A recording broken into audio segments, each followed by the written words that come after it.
नमस्कार। आज की हमारी इस ऑनलाइन क्लास में आपका बहुत बहुत स्वागत है।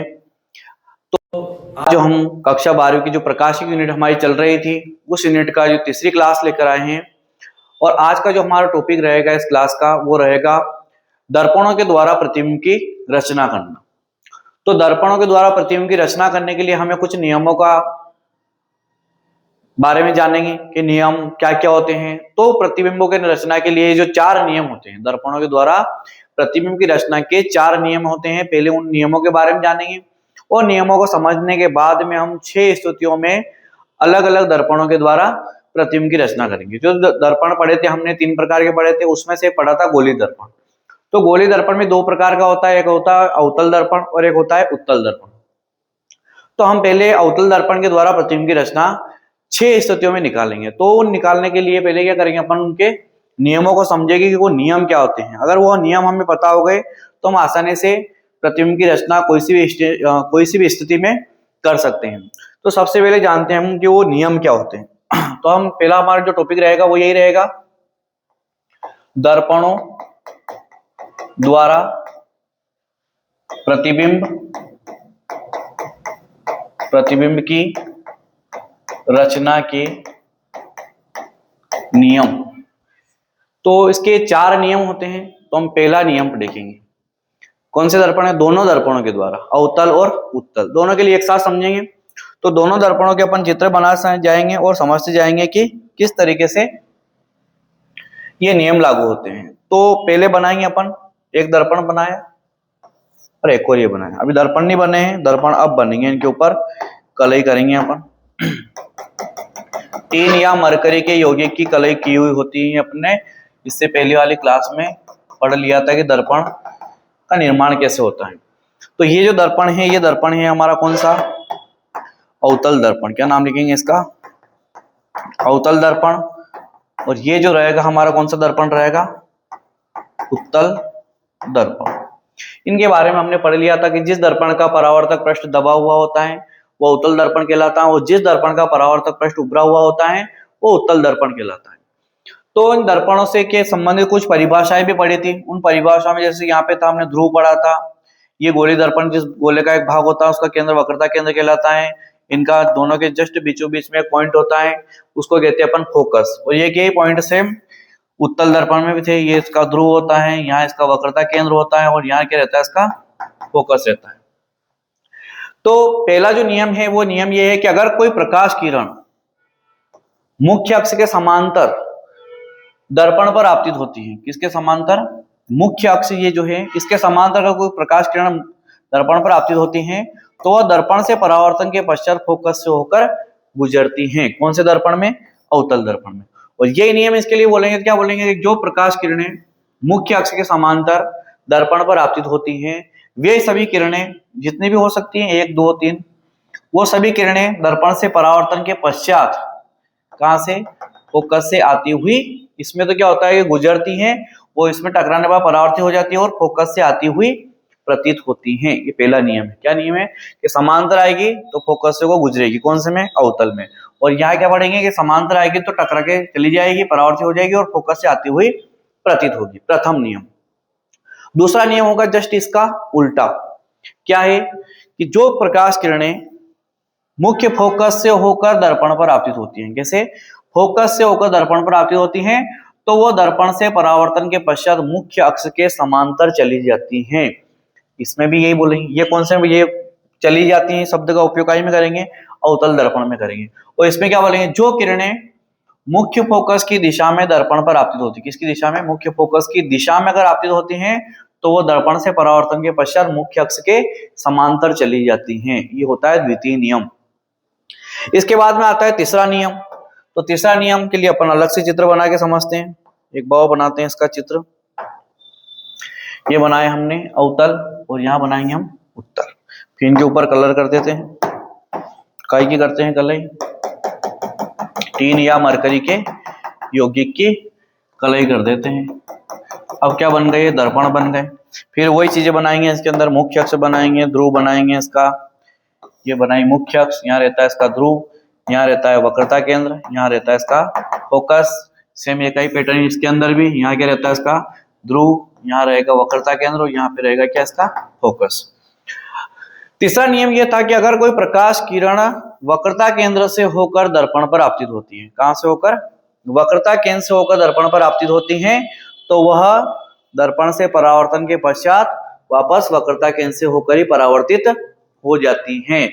अगर कहां से आती है, वक्रता केंद्र से आएगी तो वो वक्रता केंद्र की दिशा में वापस चली जाती हैं। कौन से में, अवतल दर्पण में, अवतल दर्पण में। और इसमें क्या बोलेंगे कि जो किरणें वक्रता केंद्र की दिशा में, किसकी दिशा में, वक्रता केंद्र की दिशा में अगर आपतित होती हैं तो वह दर्पण से मतलब इसकी दिशा में अगर आपतित होती हैं तो वे यहां से परावर्तन के पश्चात वापस उसी दिशा में रिटर्न चली जाती हैं। ये होता है हमारा तीसरा नियम। तीसरा नियम समझ में आ गया कि जो किरण अगर प्रकाशीय केंद्र से अगर आपतित होगी तो वापस प्रकाशीय केंद्र की दिशा में रिटर्न चली जाएगी। इसमें क्या बोलेंगे, अगर प्रकाशीय केंद्र की दिशा में आपतित होगी तो वापस उसी डायरेक्शन में रिटर्न चली जाती है। और चौथा नियम होता है कि अगर कोई प्रकाश किरण डायरेक्ट कहां पे आपतित होती हैं, ध्रुव पर आपतित होती हैं। कहां पर आपतित होती हैं, ध्रुव पर आपतित होती हैं, तो वह परावर्तन के नियमों का पालन करती हुई परावर्तित हो जाती हैं। अगर डायरेक्ट कहां पे आपतित होती हैं, वो ध्रुव पर आपतित होती हैं, तो परावर्तन नियमों का पालन करती जाती है। इसका मतलब ये दोनों कोणों का मान क्या रहेगा, बराबर रहता है। इसमें भी यही होगा, इसमें भी अलग से शब्द के अलग भी होते हैं, सेम टू सेम शब्द होते हैं कि अगर कोई प्रकाश किरण ध्रुव पर आपतित होती हैं तो वह परावर्तन नियमों का पालन करती हुई परावर्तित हो जाती हैं। ये चार नियम अगर हमने पढ़ लिए सही तरीके से तो हम आसानी से प्रतिबिंब की रचना कर सकते हैं। समझ लेना, इनको नोट कर लेना एक बार। इसके बाद में अब हम देखते हैं दर्पणों के द्वारा प्रतिबिंब की रचना विभिन्न स्थितियों में ज्ञात करते हैं। दर्पणों द्वारा विभिन्न स्थितियों में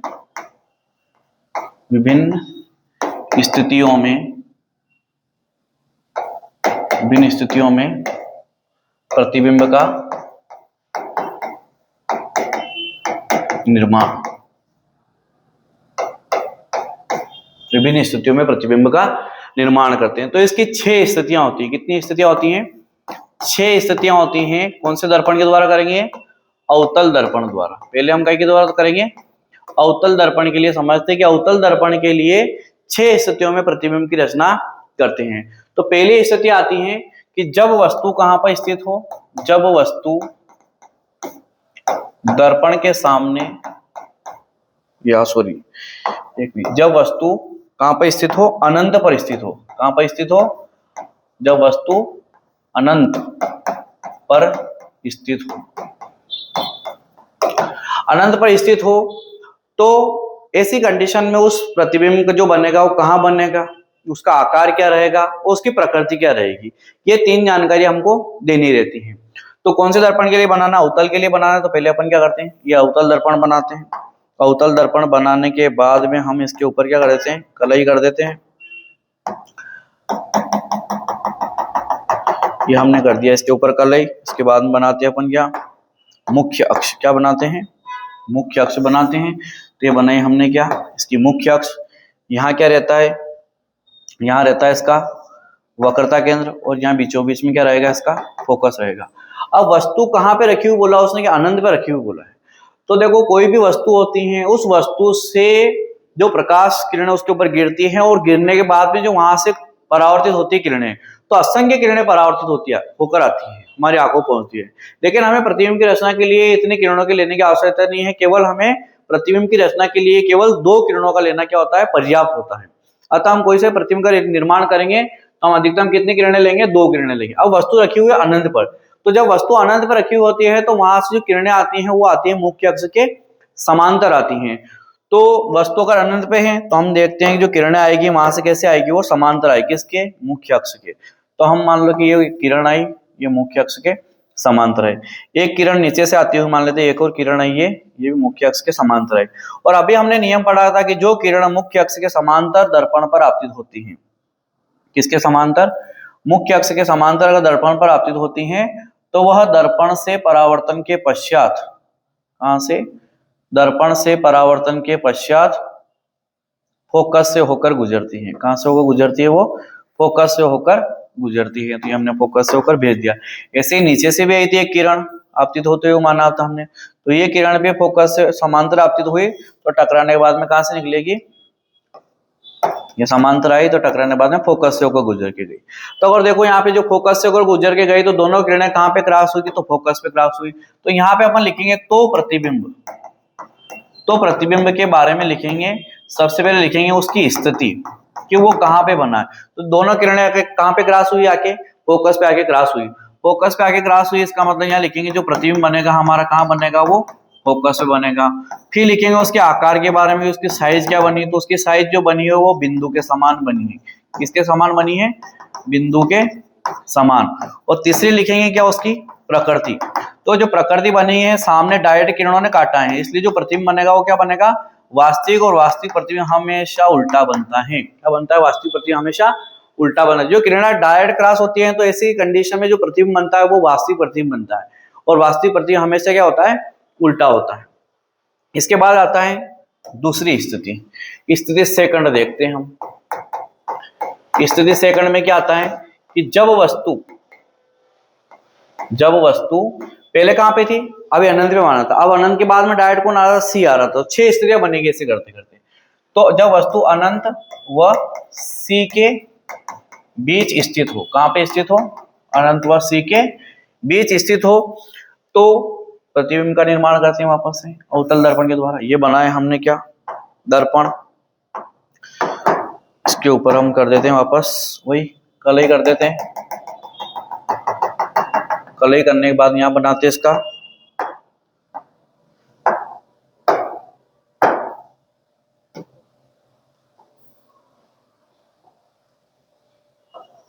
यहां बनाते हैं इसका ध्रुव।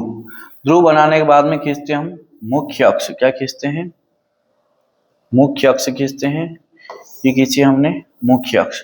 मुख्य अक्ष खींचने के बाद बनाते हैं यहाँ पे सी, यहाँ बनाते हैं एफ। ये पॉइंट जो बनाने हैं बिल्कुल बराबर डिस्टेंस बनाने हैं, क्योंकि जो एफ रहेगा वो आगे जाके सिद्ध होगा कि जो फोकस होता है वो वक्रता त्रिज्या का आधा होता है। तो अभी से उसको बीच में बिल्कुल बीचों बीच लेके चला। अगर हमने पॉइंट सही बना दिए सब जगह, अगर ये चीज सही ले ली हमने, तो जो हमारा प्रतिबिंब बनेगा बिल्कुल एकदम एग्जैक्ट बनेगा, वो बिल्कुल राइट बनेगा। अब वस्तु रखने को बोला उसने अनंत व सी के बीच में, तो ये क्या गया सी, इधर कौन आ गया अनंत, इनके बीच में रखने को बोला है। तो अभी हमने पढ़ा था केवल 2 किरणों का लेना पर्याप्त होता है। तो हमने एक किरण तो ली समांतर आपतित करी। तो हमने पढ़ा है कि अगर कोई प्रकाश किरण मुख्य अक्ष के समांतर दर्पण पर आपतित होती है तो वह दर्पण से परावर्तन के पश्चात कहां से वो गुजरती है, वो फोकस से होकर गुजरती हैं। तो ये समांतर आपतित हुई, तो ये कहां से होकर निकाल दिया हमने, फोकस से होकर परावर्तित होकर। एक किरण और भेजेंगे हम प्रकाश वक्रता केंद्र से। कहां से भेजेंगे, इसके वक्रता केंद्र से। कैसे भेजो, वक्रता केंद्र से भेजेंगे तो वक्रता केंद्र से रिटर्न आ जाएगी। फोकस से भेजेंगे तो समांतर चली जाएगी। कोई से भी नियम का उपयोग कर सकते हैं। या ध्रुव पर आपतित करेंगे परावर्तन नियम पालन करते हुए चली जाएगी। कोई से भी नियम का उपयोग करेंगे, लेकिन सही तरीके से अगर किया तो कोई सी भी कंडीशन में हमारा प्रतिबिंब जो बनेगा वो सही जगह बनेगा, गलत नहीं बनेगा। कोई से भी दूसरी किरण कहीं से भेज सकते हैं अपन। तो हम अगर भेज देते हैं वक्रता केंद्र से, कहां से भेज देते हैं, वक्रता केंद्र से भेज देते हैं। तो वक्रता केंद्र से भेजते हैं तो हमने पढ़ा था भाई नियम कि अगर कोई प्रकाश किरण वक्रता केंद्र से अगर आपतित होती है तो वो परावर्तन के पश्चात उसी दिशा वापस लौट जाती हैं। इन दोनों ने आकर क्रॉस किया यहाँ पर, तो यहाँ से अपन अभिलंब खींच देते हैं, तो यहाँ बन गई ए डैश बी डैश का प्रतिबिंब। तो इस प्रकार से हमारी ये प्रतिबिंब की रचना हो जाती है। जैसे मैं स्केल का उपयोग कर रहा हूँ रखने के लिए, कहाँ पे रख रहा हूँ, क्या कर रहा हूँ, उसी टाइप से अपने को भी स्केल का पेंसिल का यूज करना है। बिना स्केल पेंसिल के चित्र बनना पॉसिबल नहीं है। तो प्रतिबिंब बनाते हम। स्थिति कहाँ बना वो देखते हैं सबसे पहले, फिर देखेंगे क्या आकार कैसा बना वो लिखेंगे, साइज इसकी, फिर लिखेंगे इसका नेचर प्रकृति क्या है वो लिख देंगे। तो सबसे पहले स्थिति देखो सी व एफ के बीच में बना, तो यहाँ लिख देंगे सी व एफ के बीच बना। आकार देखो नजर आ रहा है, वस्तु बड़ी थी प्रतिबिंब छोटा नजर आ रहा है, तो क्या लिखेंगे वस्तु से छोटा, क्या लिखेंगे वस्तु से छोटा बना। और जो प्रकृति है डायरेक्ट किरणें काट रही हैं इसलिए वास्तविक बना, सामने ही बन रहा है तो वास्तविक बन रहा है, तो लिखेंगे वास्तविक। और वास्तविक प्रतिबिंब हमेशा क्या बनता है, उल्टा बनता है। वास्तविक प्रतिबिंब हमेशा क्या बनता है, उल्टा बनता है। अगली कंडीशन स्थिति नंबर देखते हैं अपन थर्ड। स्थिति थर्ड, स्थिति थर्ड में देखते हैं कि जब वस्तु सी पर स्थित हो, कहां पर आप सी पर आ जाते हैं, सी पर स्थित हो, जब वस्तु सी पर स्थित होगी तो ऐसी कंडीशन में वापस से हम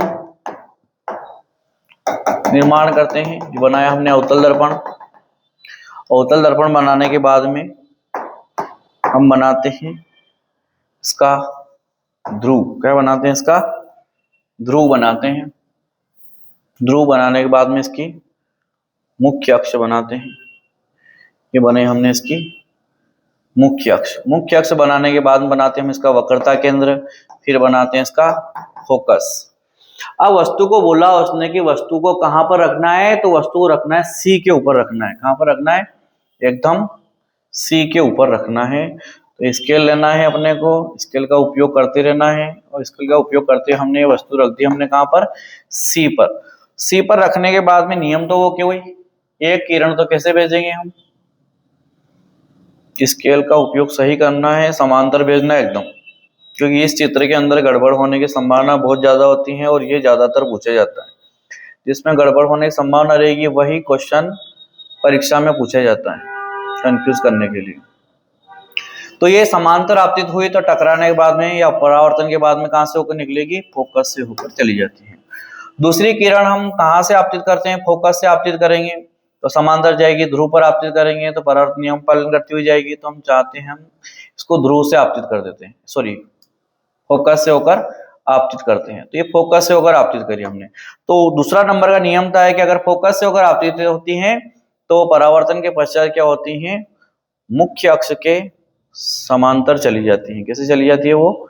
मुख्य अक्ष के समांतर चली जाती हैं। देखो एकदम एग्जैक्ट बना है हमारा जो प्रतिबिंब का निर्माण हुआ, बिल्कुल देखो कहाँ आके हुआ है, कहाँ क्रॉस हुई एक दूसरे के, बिल्कुल जस्ट सी के ऊपर ही। कहाँ पे? सी के ऊपर, और बस जस्ट उसके नीचे की साइड में एकदम। अगर अपन ने फोकस और सी सही बनाए हैं तो हमारा जो प्रतिबिंब बनेगा वो बिल्कुल एग्जैक्ट बनेगा।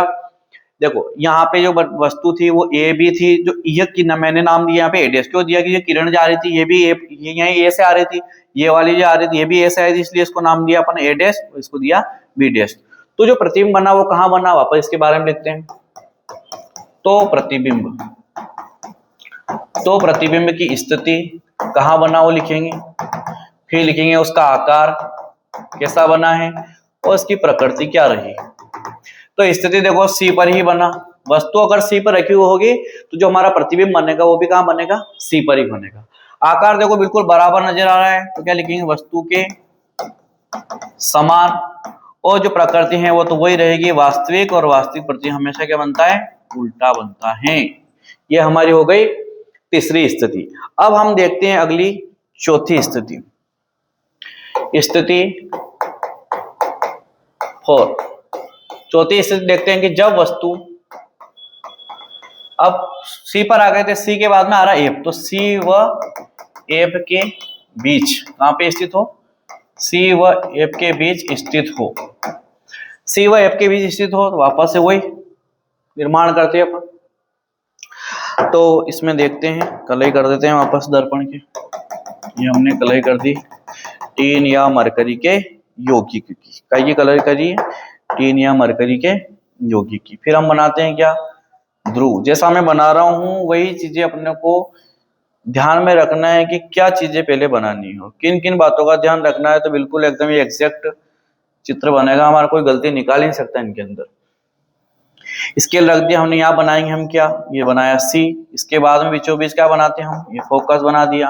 अब फोकस बनाने के बाद में वस्तु को रखने के बोला उसने सी व एफ के बीच में, बीचों बीच की नहीं बोला, कहीं भी रख सकते हैं, ये बीच में रख दी हमने। तो एक किरण तो क्या करेंगे हम? वही समांतर आपतित करेंगे। समांतर आपतित करते हैं तो जो नियम का क्या होता है, क्या नियम होता है कि अगर समांतर आती हैं तो परावर्तन के बाद में वो फोकस से होकर गुजरती हैं, पहला नियम। दूसरी किरण भेजेंगे हम यहाँ से, चाहो तो फोकस से भेज सकते हैं, चाहो तो ध्रुव से भेज सकते हैं। तो हम भेज देते हैं इसको फोकस से। तो अगर फोकस से अगर किरण आपतित होगी दर्पण के ऊपर तो ये दूसरा नियम है। तो वो ऐसी कंडीशन देखो, समांतर आती है फोकस से निकलते हैं, फोकस से आती है तो मुख्य अक्ष के समांतर चली जाती है। कैसे चली जाती है? मुख्य अक्ष के समांतर चली जाती हैं, ये मुख्य अक्ष के समांतर चली गई। तो इन दोनों ने आके यहाँ क्रॉस किया, तो यहाँ बनेगा इसका प्रतिबिंब। कहाँ बनेगा? सी व अनंत के बीच में। देखो उल्टी स्थिति आ गई, जब वस्तु सी व अनंत के बीच में थी तो प्रतिबिंब सी व एफ के बीच में बना था। वस्तु को सी व एफ के बीच में रख दिया तो प्रतिबिंब का बन गया सी व अनंत के बीच में। ये किरणें कहाँ से आ रही थी? ए से आ रही थी, इसलिए इसको ए डैश नाम देंगे, इसको देंगे अपन बी डैश। अब देखो यहाँ पे प्रतिबिंब की जो स्थिति है कहाँ पे बना है वो लिख देंगे। कहाँ बना है? सी व अनंत के बीच बना है। आकार जो रहा है दिख रहा है हमें, कैसा दिख रहा है? देखो आकार दिख रहा है बड़ा, तो बड़ा दिख रहा है, तो मतलब क्या बना है? वस्तु से बना है बड़ा। और इसकी जो प्रकृति है वो की वही है क्या? वास्तविक और वास्तविक व उल्टा। क्या बना है? वास्तविक व उल्टा बना है। अगली स्थिति देखते हैं, स्थिति नंबर 5, 5वें नंबर की स्थिति देखते हैं कि जब वस्तु, अब सी व एफ के बाद में अगला पॉइंट क्या आ रहा है? एफ ही आ रहा है। तो जब वस्तु कहां पर स्थित हो? एफ पर स्थित हो। कहां पर स्थित हो? एफ पर स्थित हो।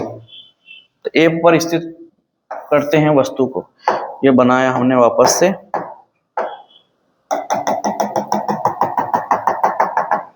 दर्पण बनाने के बाद में हम बनाते हैं क्या? ध्रुव बनाते हैं। ये बनाया हमने क्या? इसका ध्रुव। ध्रुव बनाने के बाद में बनाते हैं हम इसकी मुख्य अक्ष बनाने के बाद में बनाते हैं हम इसका वक्रता केंद्र। उसके बाद बनाते हैं हम फोकस। ये बनाने के बाद में बोला उसने कि वस्तु को रखिए कहां पर? फोकस पर। कहां रखने की बोला है? वस्तु को फोकस पर रखने की बोला है, तो हम वस्तु को रखते हैं फोकस के ऊपर। ये रखिए हमने वस्तु का रखिए फोकस के ऊपर रखिए एकदम जस्ट। देखते हैं क्या होता है, कहां बनता है प्रतिबिंब। स्केल का उपयोग सही करना है। एक किरण भेजेंगे हम कैसे? समांतर, और समांतर भेजते हैं तो वो किरण टकराने के बाद में कहां से होकर निकलती हैं? फोकस से होकर। कहां से होकर निकलती हैं? फोकस से होकर गुजरती हैं। दूसरी किरण आपतित करेंगे हम वक्रता केंद्र से होकर। कहां से होकर? वक्रता केंद्र से होकर आपतित करते हैं तो वक्रता केंद्र की दिशा में वापस रिटर्न चली जाती है। तो देखो दोनों किरणें एकदम बिल्कुल समांतर जा रही हैं, और समांतर किरणें कहां जाके क्रॉस होगी? तो समांतर किरणें जाके क्रॉस होगी कहां पे? अनंत पर। तो जब हम वस्तु को रखेंगे फोकस पर तो जो प्रतिबिंब की स्थिति बनेगी वो कहां जाके बनेगी? अनंत पर। कहां जाके बनेगी? अनंत पर। उल्टा हो गया, जब वस्तु अनंत पर थी तो प्रतिबिंब फोकस पे आके बना था, जब वस्तु को फोकस पर रख दिया तो प्रतिबिंब कहां चला गया? अनंत पर। और अनंत पर जाएगा तो जो आकार रहेगा वो वस्तु से बड़ा ही बनेगा, वस्तु से बड़ा बनेगा। और जो इसकी प्रकृति होगी वो प्रकृति भी डायरेक्ट सामने किरणें जा रही हैं तो वही वास्तविक व उल्टा बनेगा। वास्तविक बनेगा प्रतिबिंब और उल्टा बनेगा। और हमारी जो लास्ट वाली स्थिति रहेगी, अब उसको देखते हैं। आखिरी स्थिति है इसकी 6 नंबर की स्थिति 6। देखते हैं कि जब वस्तु अब आखिरी स्टेप में क्या आएगा? सी व, और उधर चली जाए तो सी व जब वस्तु कहां पे हो? जब वस्तु F व P के बीच स्थित हो। कहां पे स्थित हो? तब क्या होता है? वापस से बनाते हैं। ये दर्पण बनाया हमने। दर्पण बनाने के बाद में हम बनाते हैं क्या? ध्रुव। ये बनाया यहाँ पे ध्रुव बनाने के बाद में बनाते हैं हम क्या? मुख्य अक्ष। सबको पेन स्केल का यूज करना है, बिना स्केल के बनाना ही नहीं है। चित्रों को मैं बना रहा हूं, देखते जाना है और साथ के साथ इनको बनाते जाना है। किस प्रकार से बना रहे हैं, एक आध बार बनाएंगे अपन, ऑटोमेटिक प्रैक्टिस हो जाएगी। दो ही किरणें भेज रहे, एक समांतर भेज रहे, फोकस से होकर निकल रही है, एक फोकस से होकर भेज रहे हैं तो समांतर जा रही हैं। यहाँ पे ध्रुव पर आपतित कर सकते हैं, दूसरी वाली किरण को प्रकाशीय केंद्र से भेज सकते, कहीं से भेजो, लेकिन नियम अगर सही लगाया तो प्रतिबिंब जो जाके बन रहा है वो उसी जगह जाके बनेगा, हम किरण कहीं से भी भेजें, तीनों नियमों के अनुसार। तो अब वस्तु को रखने ही बोला उसने सी व एफ के बीच में, तो ये रखा हमने एफ व पी के बीच में, तो एफ व पी के बीच में रख दिया। एक किरण आपतित करेंगे हम समांतर। अभी हमने पढ़ा था कि समांतर अगर कोई किरण आपतित होती है दर्पण के ऊपर तो वो दर्पण से परावर्तन होने के बाद में कहां से होकर गुजरती हैं, फोकस से होकर गुजरती हैं। दूसरी किरण आपतित करेंगे हम वक्रता केंद्र से होकर। कैसे आपतित करेंगे, वक्रता केंद्र से होकर आपतित करेंगे। तो हम देख रहे हैं कि वो टकराने के बाद में वापस उसी दिशा में वापस रिटर्न चली जाती है। अब देखो इधर जो किरणें जा रही हैं वो फैलती हुई जा रही है, तो अब क्या करेंगे, इनको पीछे की साइड में बढ़ाएंगे, कहीं ना कहीं तो मिलाना पड़ेगा हमको, तो इनको पीछे की साइड में बढ़ाते हैं हम, फिर देखते हैं कहाँ जाके मिलती है।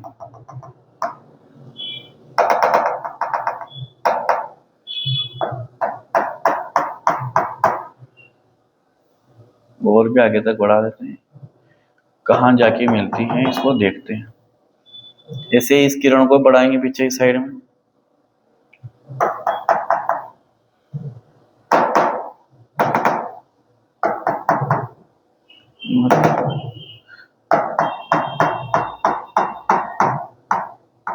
ये यहाँ जाके क्रॉस हुई। अब जहां जाके पीछे की साइड में इतनी दूर जाके नहीं क्या होगी, ऑटोमेटिक क्रॉस होगी, वो तो पीछे बढ़ा। किरणों को मोड़ना नहीं है बिल्कुल भी, क्योंकि प्रकाश का सरलरेखी गमन के सिद्धांत इन्हीं के अनुसार चलता है कि प्रकाश कभी भी नहीं, किरणें कभी भी मुड़ती नहीं है, एकदम सीधी सीधी चलती हैं, इसलिए इनको मोड़ना नहीं है अपने को, कहीं ना कहीं जाके नहीं ये क्रॉस जरूर होगी।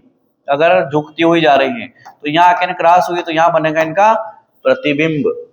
तो ऐसा प्रतिबिंब जो पीछे की ओर बना है और इन किरणों को बढ़ाया हमने पीछे तब जाके नहीं मिली, तो ऐसी कंडीशन में जो प्रतिबिंब बनता है उसकी स्थिति बताते हैं। पहले स्थिति बनी है दर्पण के पीछे, कहां बना है प्रतिबिंब, दर्पण के पीछे बना है।